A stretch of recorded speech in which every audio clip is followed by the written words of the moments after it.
Hey, look at that. Look at what I got. So, hey, my emotions for a while have been on high beam. Like, I just am so excited about getting my knee done, my total knee replacement done. And it happened yesterday.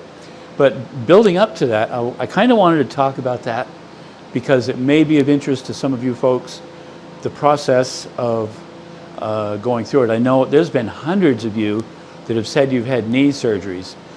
My favorite one is the one where the guy said he woke up in the middle of the operation and told the doctor he needed a bigger hammer. That was just crazy.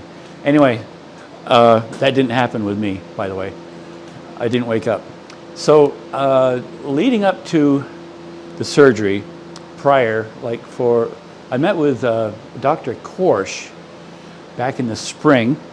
He did my shoulder, by the way, and it was a like experience of what I'm going to explain to you. Dr. Prohaska did this surgery. Great. They're just great folks. I can't say enough about them. So we for a week or so, or two, it has been getting more and more, had been getting more and more unbearable, to the point where I could take maybe walk 1,000 steps and I'd just have to stop for the day. Typically I would take, on an average construction day, 10,000 steps or so, and I just couldn't do it. And it was starting, like the past few days to get, prior to the surgery, to getting discouraging, because I was gaining weight, couldn't do what I wanted to do, and that's all I'm going to whine about with that. But so it came the day of the surgery, and I had a driver. If there's a driver here, please stand up. Please come forward. This is my beautiful daughter, Lauren. We do this thing of 3, 2, 1, to see if we can be in tone. She's very musically inclined, and I am a little bit. So that's the fun part. But we got up early yesterday morning. We left the house around 8, but I was up at 4, ready. I was just ready to go. And so we got there. Everything went fine. We got checked in. We were 10 minutes early, so we sat down in the waiting room and waited. And so the nurse that checked me in was super friendly. Couldn't say it. I should have written everybody's names down. I'm sorry I didn't, because every single person. So so then an LNA comes out, and she says, Kenneth Grant, and I raised my hand, and in I went, followed her, and she smiled, and that's, a smile is worth 1,000,000 miles. If you don't, 1,000,000 miles of good road. Oh, yeah. Okay. So we go back in, and she shows me where to go into a changing room. So I get changed. No, I went into the. So I'm still coming off of drugs. I'm a little confused, but I wrote it down so I can remember most of it. We were in the prep room that I stayed in pretty much the whole day, except while I was in the operating room. So she gave me the clothes, and I changed, came back out, and then an RN came in, Fiona. She was with me most of the day, and it was kind of like you just knew her. You know, it was kind of she'd never met me before. So she had all these questions. So how do you feel about having this surgery? That was the question that stuck out in my mind the most. I said, I'm excited. I want to get this going, and I can't wait to do the other one in January. And her face lit up. She says, that is so great to hear a patient that is looking forward to surgery. And even as I'm standing here now, I'll talk about this in a little bit, I'm still glad and excited that I did it. Lauren was with me. She came, well, let's see. So after I was all changed, and she had asked me all the questions that, like, did I feel safe at home? The standard questions like that. And I said, except for my daughter, she kind of, sometimes I'm a little scared of her. You should be. Should be. Went out by the nurse's station, and they had the scales, and she had me get on there, and that was embarrassing because I've gained 10 pounds. She didn't know. and whatever, it doesn't matter.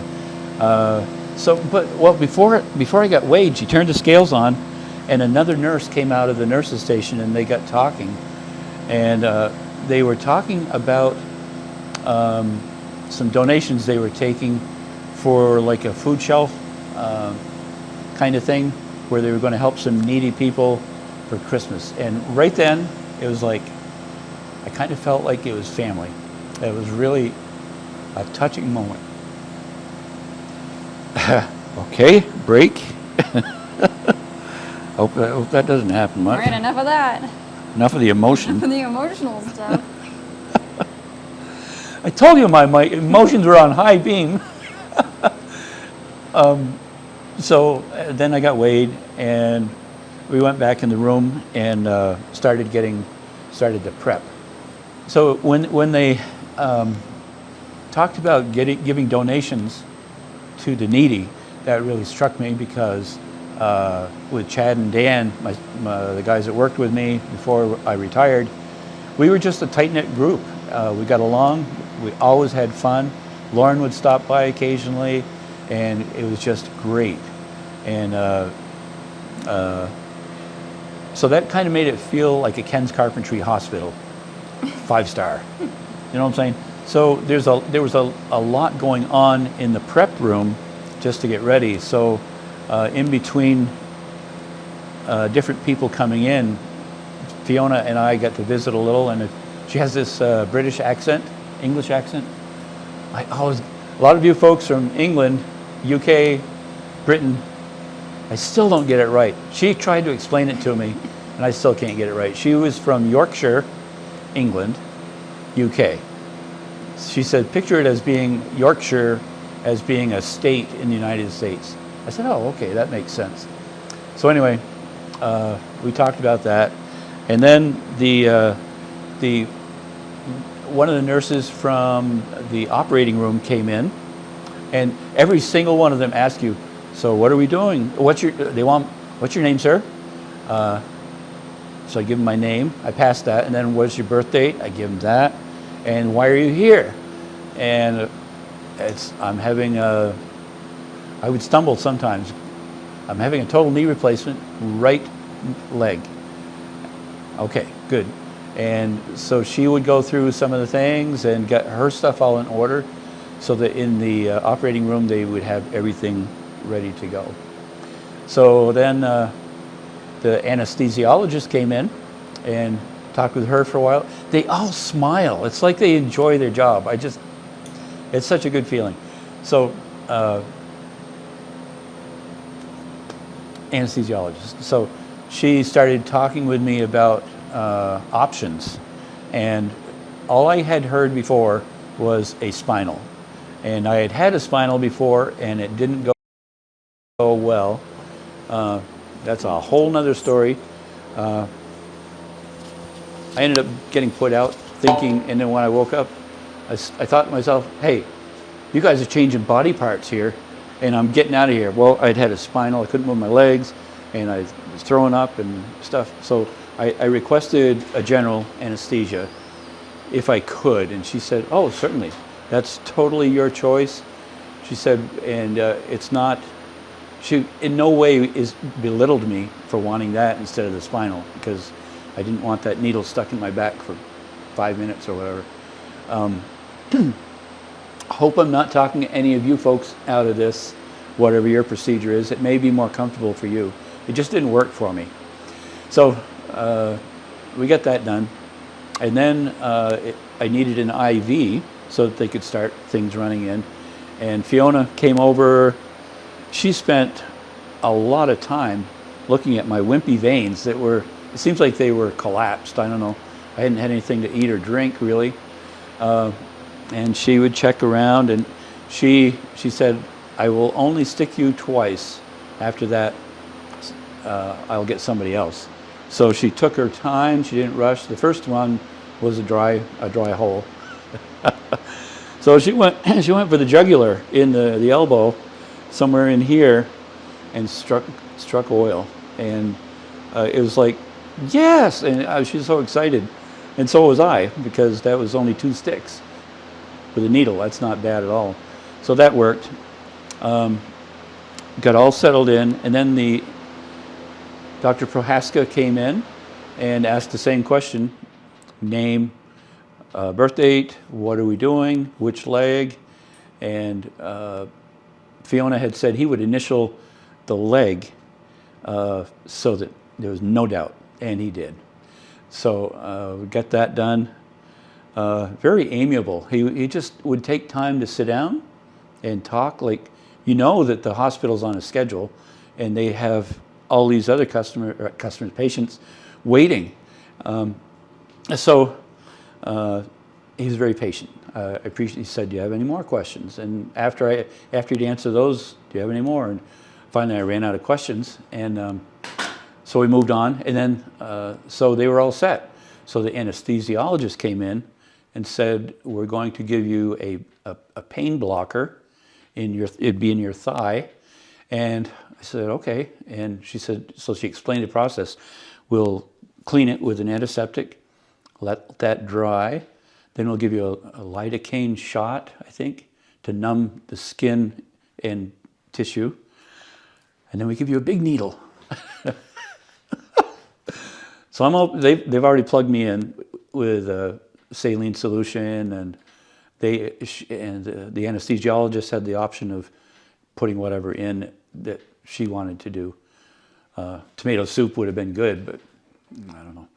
So she said, you'll still feel it. It'll feel like a pretty good prick or whatever, and then we'll go into the operating room. So she tricked me, I think, because I'm talking to Fiona, and I think there was another nurse doing something. My mind's a haze, but that's the last I remember.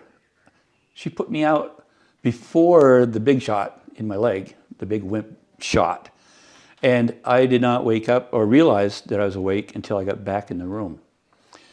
They said they had some good conversations with me in the operating room. I'd like to know what that was. I hope I was polite. So anyway, woke up, and so Fiona was doing checking my toes, feel if there was feeling in different spots on my leg or foot or whatever. So I came in. You were like, "Oh my goodness, I'm so relieved to see you. I've been like so sad." What's your name? Came in here, Janice. So you told me some big revealing news, and that somebody else had said hi, and it went over my head. There were several things that you had like told me multiple times when you were like first kind of still waking up, and I'd be like, "Yep, oh really? Yeah, yeah, right, yeah." So then they got me up and with a walker, and she says, "Let's go for a walk," and I'm thinking across the bedroom floor there, the room floor. No, we're going out in the hallway. So we go out in the hallway, we walk down past the nurse's station, and down at the end at a little red desk, there were 2 buttons. She says, "You got to hit those buttons to know that we accomplished what we got." It was one of those easy buttons. That was easy. And I'm pretty sure I remember all the nurses in the nursing station laughing, because it's kind of like a big deal that you make it that far and you didn't fall down or anything. So then on the way back, I went up some stairs. Like they had me go up 3 or 4 stairs, a little platform, and down 3 or 4 stairs to make sure I could maneuver that way. So we did that, went back to the room, and then I had chicken and mashed potatoes. It was great. Is that what it was? So you actually ate when I first came in. Before all that, you ate. And then, Okay. So anyway. And then PT.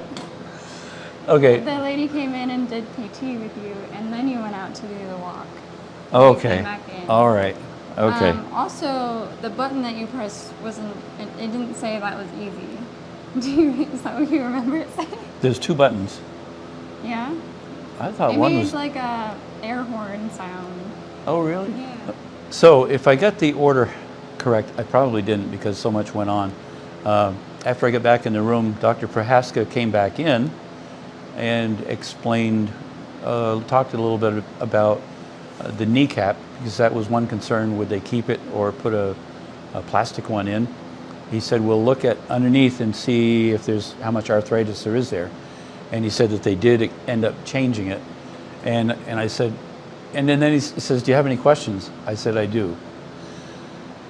I said, I'm a builder, and I am curious what size hammer you use to pound this stuff all together. And he just smiled, a 3-pound sledge. And I thought, that is awesome.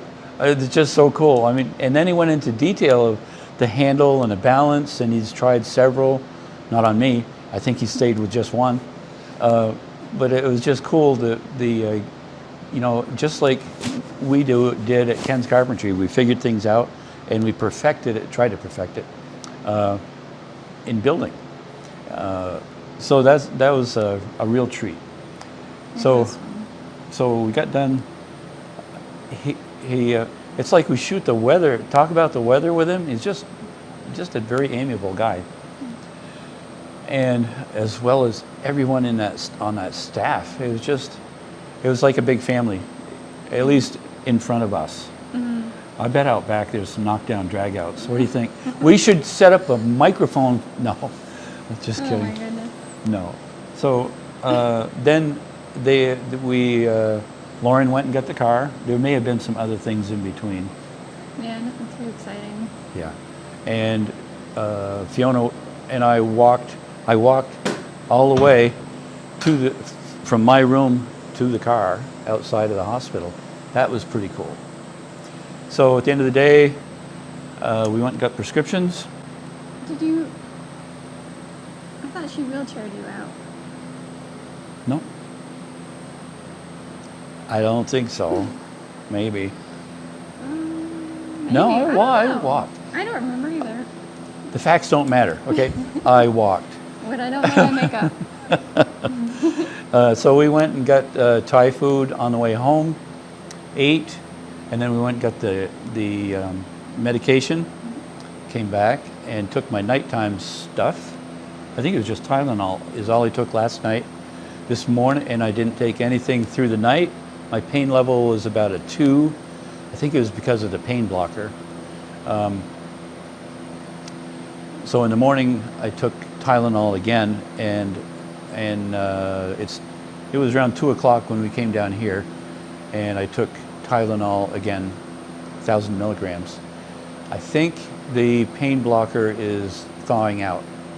So I believe I'm going to get something more heavy duty to take the chill off that, so to speak. But I wanted to come down here to the shop. This is like my natural setting for recording. I feel at home. When I'm not at the hospital, I feel like this is home. Okay, thanks for watching. I really appreciate it. And NVRH is a great place to go. I really appreciate it. Thank you very much. See you later. Hey, leave a comment. Hit the like. If you have had knee surgery, I'm going to try to count how many of you folks have had knee surgeries. I think that'd be cool. So leave a comment, hit the like button. If you're not a subscriber, please subscribe and share it. And above all else, watch it 100 times. See you later. Here we go. I think you have more energy than I do. Like for real. For real. For real.